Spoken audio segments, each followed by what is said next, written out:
Hello বন্ধুরা, চলে আসলাম আর একটা ভিডিও নিয়ে তোমাদের সাথে শেয়ার করতে। তো আজকে তো শনিবার ছিল, তোমরা অনেকেই জানো আমাদের বাড়িতে নিরামিষ রান্না হয়। তাহলে কেন আমি বাড়িতে আজকে আমিষ রান্না করলাম। তো ভিডিওটা শুরু করেছিলাম সকালে স্নান করার পর সিঁদুর পরে ঠাকুর ঘরে গিয়েছিলাম পুজো দিতে। আর তখনই সোনা ঘুমের থেকে উঠে আমার কাছে গিয়েছিল ঠাকুর ঘরে। আর আমি টমেটো মাখা খাবার জন্য ভাতের মধ্যে টমেটো সিদ্ধ দিয়েছি।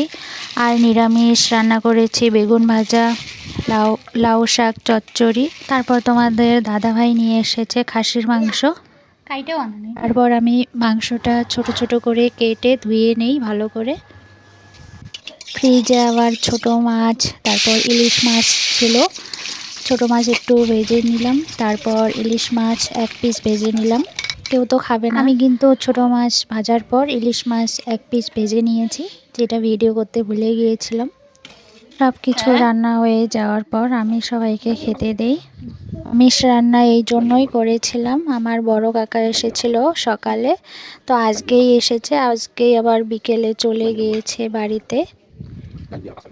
কাকা থাকবে না জন্যই মাছ মাংস রান্না করেছিলাম আজকে।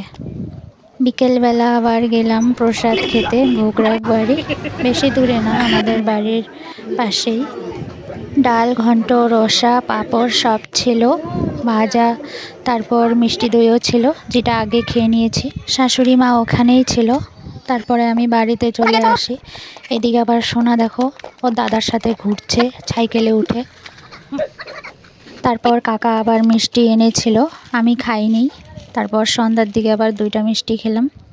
তো ভিডিওটা ভালো লাগলে কমেন্টে জানিয়ে দিও। টাটা বন্ধুরা।